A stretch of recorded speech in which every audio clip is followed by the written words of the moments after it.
So today we got Aquaman, King of Atlantis, going up against Kit Fisto, Jedi Master. Now I'm actually a big fan of this fight, and it might not go the way you think, so stick around and let's find out. Let's get started. The son of an Atlantean queen and a lighthouse keeper from the town of Amnesty Bay, Arthur Curry will grow up to become the superhero Aquaman, and later take on his birthright as the King of Atlantis. He is a founding member of the Justice League and is among DC Comics' most recognized heroes.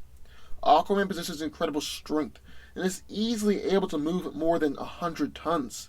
He's pushed down tectonic plates into the trench, held up a city block, and lifted an oil rig platform. He's also been able to hold his own in a fight with Wonder Woman, Lobo, and Triton, and managed to sucker punch Superman and send him flying. Aquaman is superhumanly durable. However, he is susceptible to piercing attacks. He's pretty durable to blunt force and energy blasts though, and has been able to withstand punches from Despero and blasts from Starro.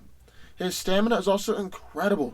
He is able to swim around the Earth for an endless period of time and fight in a dimension with multiple suns for hours at a time without growing tired. While not quite a speedster, Aquaman has incredible reflexes and is able to dodge point-blank gunfire and lightning, and his reflexes are even superior to Deathstroke, which is pretty impressive. Under the water though, his upper limit is unknown, but he has mentioned that he is usually faster than Superman while he's under the water. Arthur can also move so fast that he can create huge whirlpools, tidal waves, and even spin his hands to create vacuums in the water. While Aquaman has many different powers, perhaps his most famous one is his telepathic ability to communicate with marine life. But the thing is, he's such an advanced telepath and has communicated with marine life all his life that he's also able to engage in mind communication with non-aquatic life, even Martian Manhunter.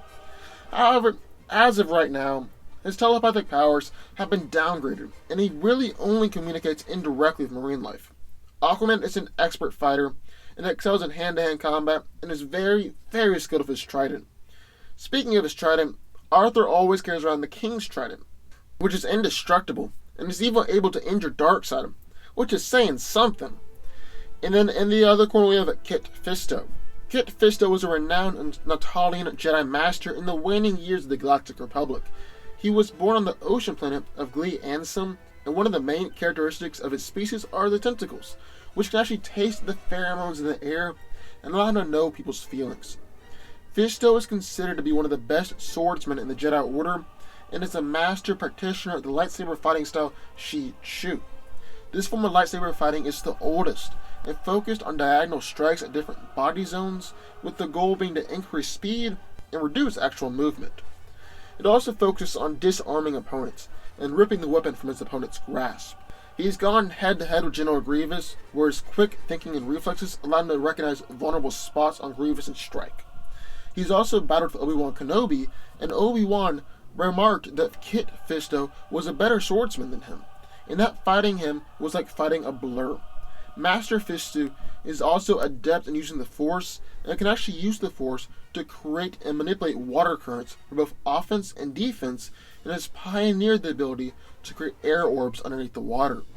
He's also a master at using Force speed, and can move so fast that he's even baffled Master Kenobi with his experienced gaze. He's also an extremely skilled swimmer, and this is in addition to his Jedi training makes him lethal both on land and water. He's skilled in hand-to-hand combat even while underwater, and he can use his Force speed to make him even faster. Kit Fisto's green lightsaber contains 2 crystals and is designed to operate even underwater. So who wins? Well, let's break it down. Well, we actually have a lot to discuss here, but I want to start off by saying that they will be fighting under the water. Both are adept at battling in the water, and this will make it a lot more fun. Now, physicality, Aquaman takes the clear advantage. Under the water, he's faster than Superman, and he's strong enough to hold his own in a fight with Wonder Woman and Lobo. Kit Fisto really has nothing on that, even though his Force boost speed is impressive. But if we're looking at Aquaman's resume, he's had difficulty fighting against Black Manta, even in the water, and so I don't think this scenario would really be any different. Now granted, a couple of superpower punches on Aquaman and Fisto is down, but that Jedi Master isn't going to be treating this like a hand-to-hand fight. He's got his lightsaber out, and his Force speed and reflexes built up from experience should be enough to allow him to hold his own in a fight with Wonder Woman, even under the water. Look at it this way. Wonder Woman is slower than Superman, but yet her skills and reflexes have been honed after years of fighting to where she can react to him and even catch him off guard. Same scenario here. Now I guess the question switches over to whether or not Aquaman will be injured by a lightsaber. Well, I think the clear answer is yes. Aquaman has always been rather susceptible to piercing weapons and has been stabbed by Manta's sword before, so I definitely think he's getting stabbed by a lightsaber. And that eliminates a lot of Aquaman's ability to get dirty with his hands, because Fisto will just be able to cut his hands off. What sucks for Arthur, though, is that he won't notice at first, and so he'll probably get a couple hits from the lightsaber at the beginning of the fight before resorting to the trident full time. And now we've got to wonder if the lightsaber can cut through the King's trident. This is a bit more difficult, because we're throwing weapons from two universes together, and they don't necessarily line up perfectly. There are several lightsaber-resistant materials in the Star Wars universe, but other than that, it can pretty much cut through anything that you throw its way. On the other hand, Arthur's trident is in the DC universe, is magically based, and it's said that it's indestructible. And there are actually quite a few indestructible materials in the DC universe, so I'm led to actually believe that the lightsaber can't cut through it. I mean, in The Phantom Menace, Qui-Gon Jinn was having a difficult time using his lightsaber to cut through a blaster door, so a lightsaber clearly has its limits, and I just don't think I can get through this trident.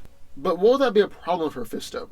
The Jedi Master is arguably a greater fighter with his lightsaber than Aquaman is with his trident, and the Shi-Chu form of fighting utilizes disarming opponents. So one of Kit's first moves might be to try and disarm Aquaman. Of course, on the other hand, Shi-Chu is ideal when heavily outnumbered, but when you're just fighting one-on-one, your opponent can find flaws in it and overcome the lightsaber form. Then finally, let's talk about the Force versus Aquaman's telepathy. Here, I've got to give the edge to the Force.